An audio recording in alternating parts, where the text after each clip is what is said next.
Here, lecture 19 is very close to the previous lecture, but it's a little bit different way. Here, what is evolution-based theology? What is evolution-based theology? This tells us many Christians, including those theologians and pastors, who believe the doctrine of evolution.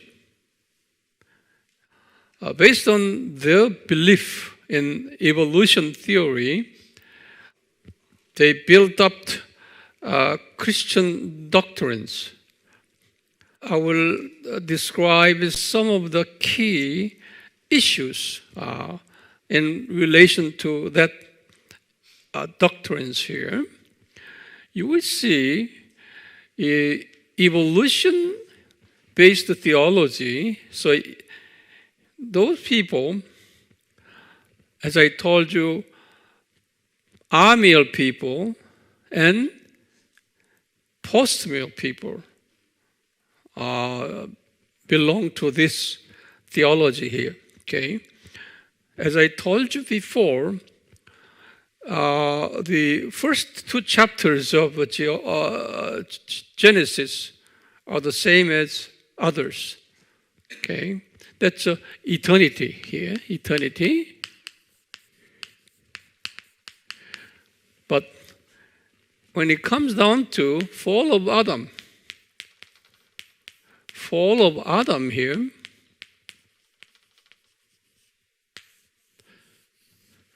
fall of Adam, we know they do not know what year that happened. They put down in question. Remember that? Question.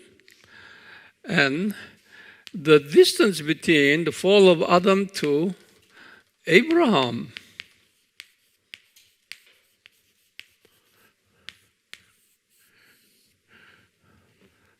now, I will put down this way. It's okay. I'm going to erase it in purpose. That period is called, it's unknown. Unknown, long period. So Abraham's birth of Abraham still unknown. That's a long period. This is chapters, Genesis, chapters 3 to 11. That's a long period. You got it? Then, from Abraham, actually, what year Abraham BC? 2166. They believe this one. So Abraham time is the beginning of history. Okay? So now Jesus is born, say BC 4. So now they believe from Abraham to Jesus.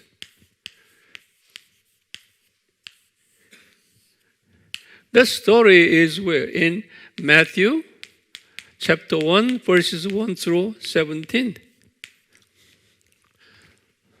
The genealogy from Abraham to Jesus recorded here in Matthew chapter 1.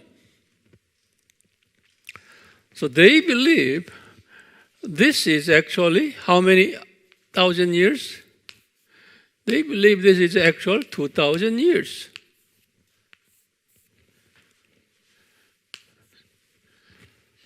Got it?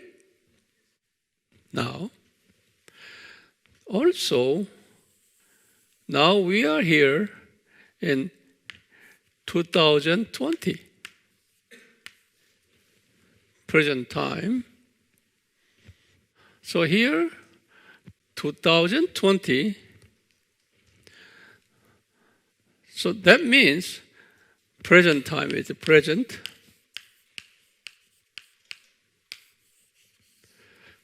So Abraham was born from today, how many years ago? 4,000 years ago. They believe that.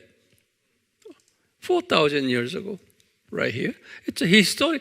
History began right here in Abraham. Now, here, but you remember their millennium kingdom, millennium, is starting right here.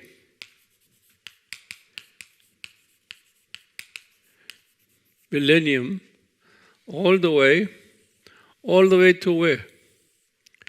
Is the second coming.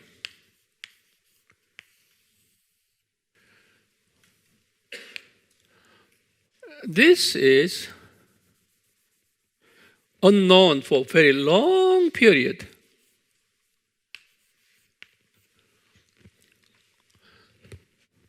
So millennium it's a long period, unknown. So now we've got two here. Over here is unknown, long period. Over here is unknown, long period.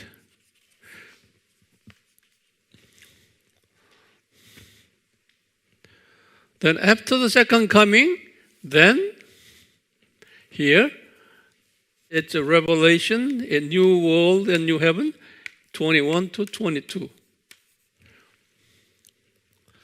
See, this one period is the same as this period. Returning back. Can you see this? Okay. Now, this period, we have identical here. First two chapters of Genesis, last two chapters of Revelation, going back to. Got it? However, in between, how many years?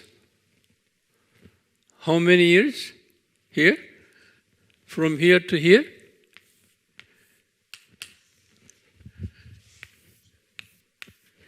From here to here? How many years?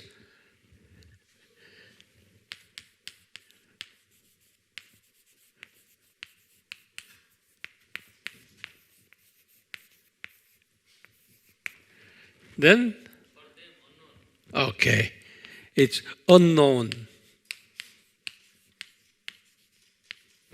Unknown, long period, long time.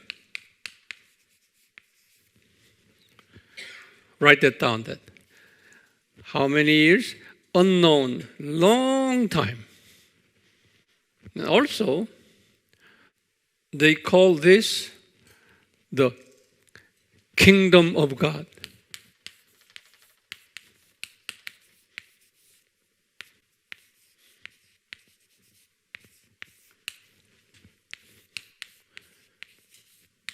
This is what they call the kingdom of God. Also, they call this world.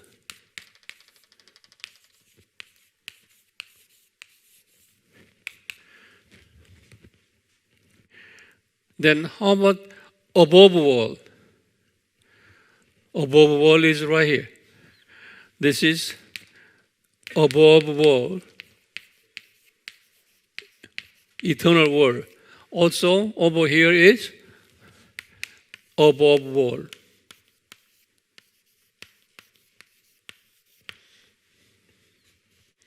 So there are two kinds of world: above world, which is eternal world, and the time world calls this world. Okay? But this world is long period of time based on their belief, evolution, theology. with the notion of the fall of Adam and age of planet Earth is how many years? 4.5 billion years.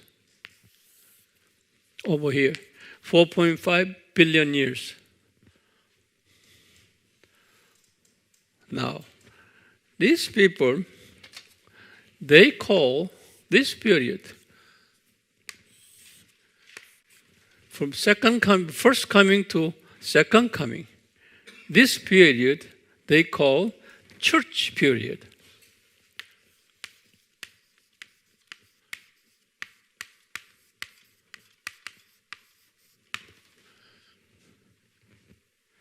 Some people believe this church period is also the kingdom of God. Kingdom.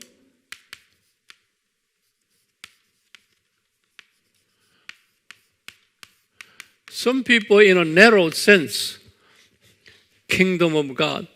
So some Amiel people and post-me people calls the kingdom of God. When they say kingdom of God, often refers to this period.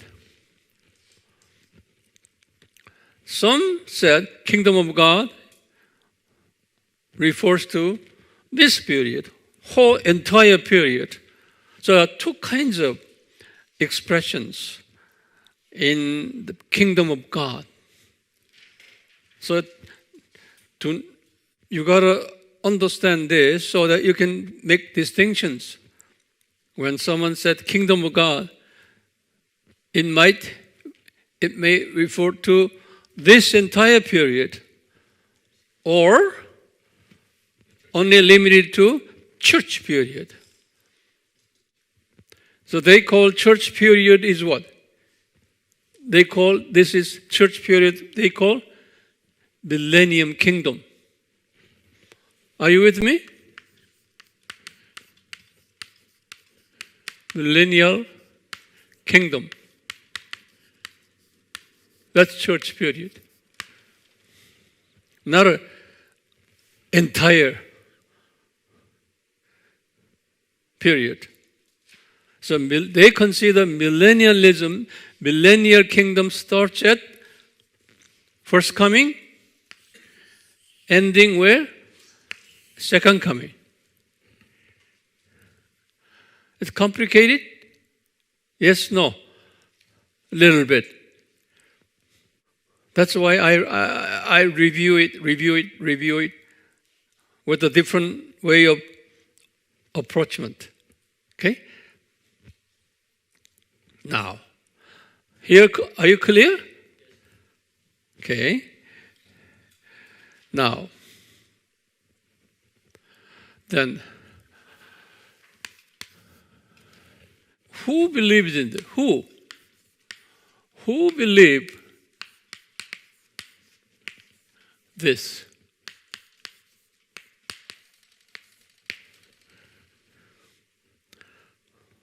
Who believe this? Number one, Amiel people.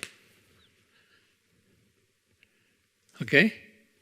And post-meal people.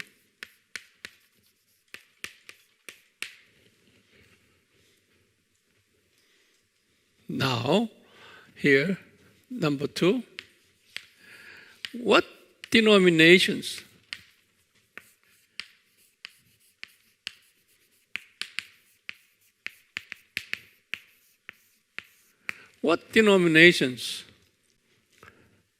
in line with these teachings?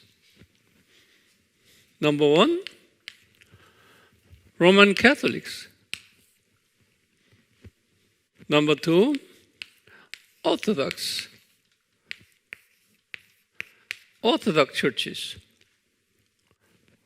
Who are they? Russian Orthodox? Greek Orthodox? Armenian Orthodox?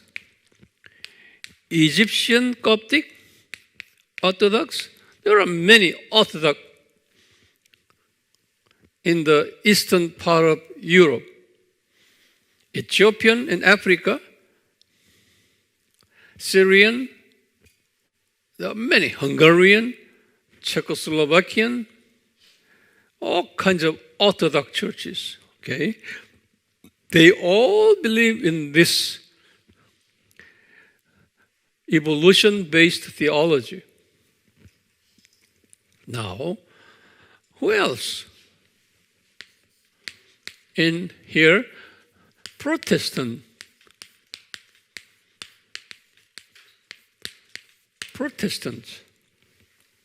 Now, in the Protestant churches, here, a Lutheran churches, I would say around 80% Lutherans belong to this. And Anglicans.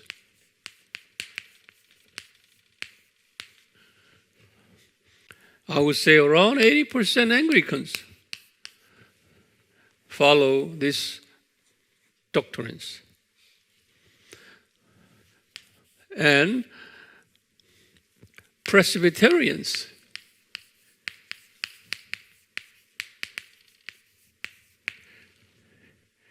I would say around 80% today.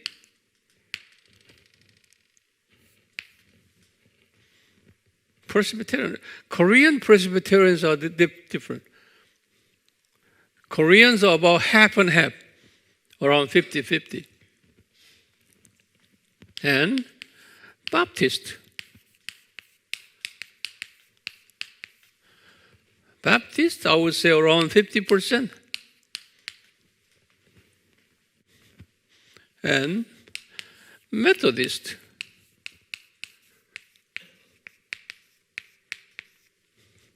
I would say around 80%.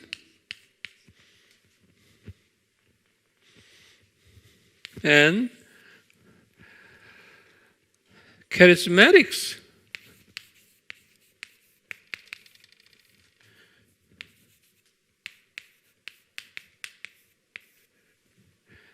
Charismatics and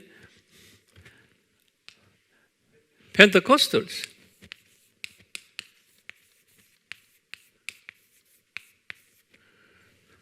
They, I would say around 20%.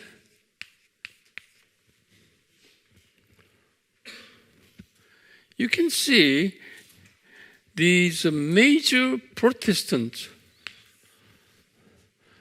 See, Roman Catholics around 100%. Orthodox churches around 100%.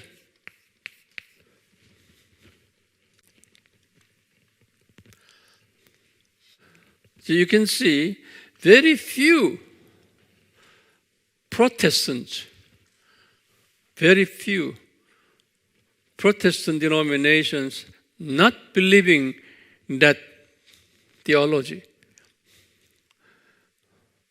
Including I here, not believing in that teaching.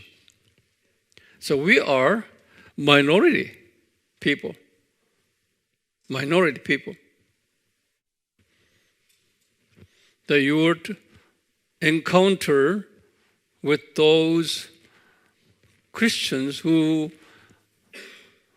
are in favor of this kind of teachings surrounding you. Therefore, you just teach your fellow Christians how this theology make up with and how the other theology make up with. Not only this, when you teach lesson 17, lesson 18, lesson and 19 in sequence. You cannot just teach them this one alone. Are you with me? Yeah. So let me tell you again. The evolution-based theology people. They interpret this fall of Adam to Abraham is long distance. Not only that, from first coming of Jesus to second coming of Jesus, it's a long distance. Got it? Yeah. Therefore, here, from the fall of Adam to second coming of Jesus, how many years? We do not know. Very long time, long distance. Now, these people calls, that long distance is called kingdom of God. This world. So they don't consider kingdom of God is above there. They focusing on the kingdom of God, this world. That's the major considerations. So we consider kingdom of God refers to two sides, above world and this world. Okay, but these people often consider, think, believe, only limited to this world, which is not 7,000 years. This world is very long period of unknown time. Now, in the midst of this concept, now here between first coming and second coming, that period, they call it church period. Also, that is an unknown, long time. Are you with me? Church period. Also, it calls what? Millennial kingdom. Millennial kingdom cites this period, not entire period. Millennial kingdom. It's complicated? I hope not. And then, who believe this? What denominations? Right here. Amill and post-mill people. That's why you should know the eschatological four doctrines. It's very important. Those doctrines govern your theology. It controls your theology. That's why end-time doctrines are very, very crucial in building up your theology and discerning people's theology. So when someone says this, he must be in this camp. Okay? So the purposes of teaching all this complicated theology is to make you be able to distinguish the people. That is a purpose. I'm not saying who is bad or who is wrong or who is good and so on. Okay? Distinctive spirit is most important based on Bible teachings. Now here again, what denominations? Roman Catholics 100%, Orthodox churches 100%, and majority Protestant denominations, majority 80%. And with an exception of these charismatics and Pentecostals here, the majority are believing in other doctrines. Although I am not a pure charismatics nor Pentecostals, but I am in line with their practices. So that's the my introduction to these specific topics.